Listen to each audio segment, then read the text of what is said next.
பசி பெருக்கமே உயிர் பெருக்கும், உயிர் பெருக்கமே பசி பெருக்கும்.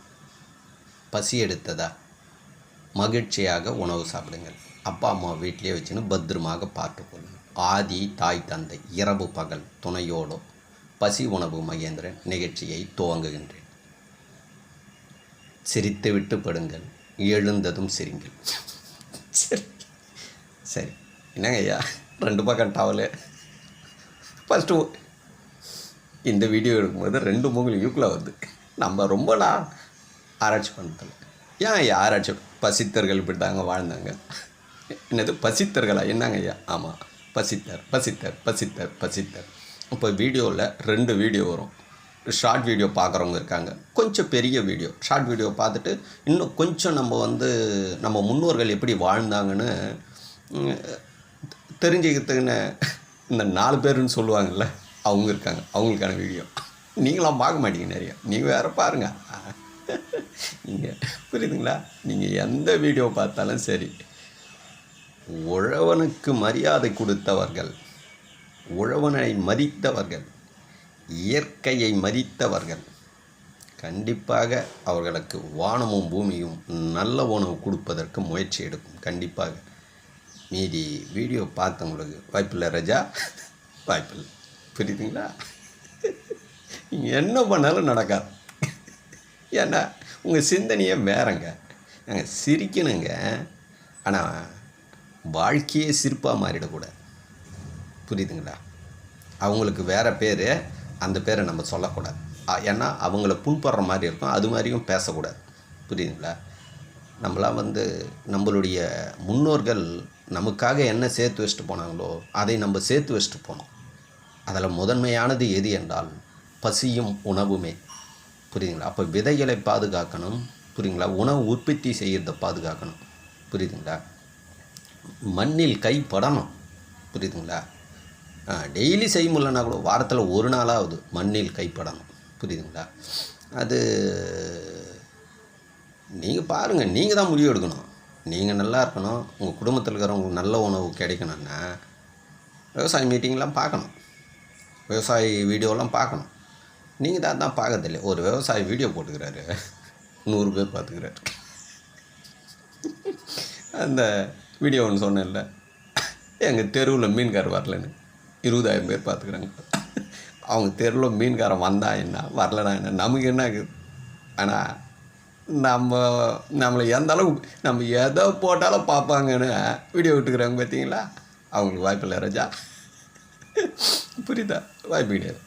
பாரம்பரிய உணவு வாய்ப்பு கிடையாது. ஹைப்ரிட் தான் வாய்ப்பு. புரியுது? சரி, அந்த ஹைப்ரிடையாவது அமைதி நிலையில் பிரார்த்தனை பண்ணிவிட்டு அந்த ஹைப்ரிட் உணவை பயிர்வித்தவருக்கு ஒரு நன்றியை சொல்லுங்கள். அதுவும் உணவு தான். புரியுதுங்களா? ஆனால் முடிந்த அளவுக்கு பாரம்பரியத்தை பாதுகாப்போம். இல்லாத போது ஹைப்ரிடை நம்ம எடுத்துக்குவோம். எங்கே போனாலும் சரி, நீங்கள் பசி உணவுகிட்ட வரணும். பசி உணவே ஒரு உயிருக்கும் முதல் கடவுள். மனிதனுக்கு மட்டுமல்ல, எல்லா ஜீவராசிக்கும். புரியுதுங்களா? இதை அப்போது முதல் கடவுள் பசியும் உணவும் தானே. 2வது கடவுள் எதுன்னா உங்கள் வீட்டு குலதெய்வ கடவுள். அது நீங்கள் வச்சுக்கோங்க, அது உங்கள் அப்பா அம்மா சொல்லி கொடுத்துடலாம். 3வது ஒரு கடவுள் இருக்குது, மதம் இருக்குது, குருநாதர் இருக்காங்க, அவங்க சொல்லி கொடுத்த கடவுள். ஒன்று மட்டும் சிந்திங்க, நானும் குருமார் கடவுளை உலகத்தில் இருக்கிறவங்க எல்லாருக்கும் ஒரு ஆசை தானே. உங்கள் ஆசையை நான் புரிஞ்சுக்கணுவேன். ஏன்னா நான் என் குருநாதர் சொன்ன கடவுளை உலகத்தில் இருக்கிறவங்க எல்லோரும் ஏற்றுக்கணும். பேசி பேசி பேசி 20 வருஷமாக 25 வருஷமாக பேசி லாஸ்ட்டில் நான் டயர்டாகிட்டேன். உலகத்தில் வரவங்க ஏற்றுக்கிறதுக்கு தயாராக இல்லை. ஏதோ கொஞ்சம் பேர் ஏற்றுக்கிறாங்க அந்த மார்க்கத்தில் போகிறவங்க. ஏகப்பட்ட குருநாதருங்க 10,000 கடவுளை கண்டுபிடிச்சி வச்சுக்கிறாங்களாம். பூமி முழுவதும் 10,000 கடவுள் இருக்கிறாங்களாம். எந்த கடவுளுங்க கும்பிட்றது? புரியுதுங்களா? இது கும்பிட்ற கடவுள், அது கும்பிட்டுங்க. அது ஒரு நாளைக்கு 10,000 கடவுள் கூட கும்பிடுங்க. நீங்கள் அதை பற்றி வேணான்னு சொல்ல நான், அது உங்கள் விருப்பம். ஆனால் அனைத்து உயிர்களுக்கும் உண்மையான படைப்பு தெய்வம், கடவுள், ஆண்டவர், இறைவன் எது என்றால் பசியும் உணவுமே. அதை பிறர் சொல்லி கொடுக்காமல் நீங்கள் அறிந்தீர்கள்.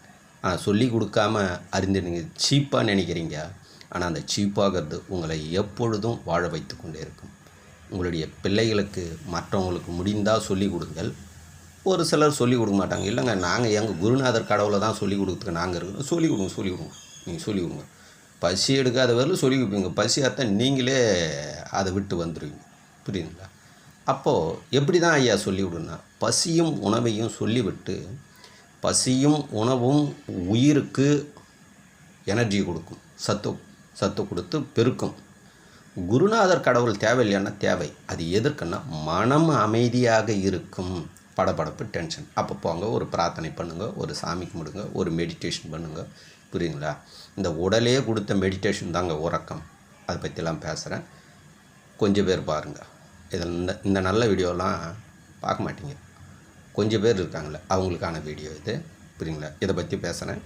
இதை விருப்பப்படுறவங்க பாருங்கள். சரி, சிரித்து விட்டு படுங்கள், எழுந்ததும் சிரிங்கள்.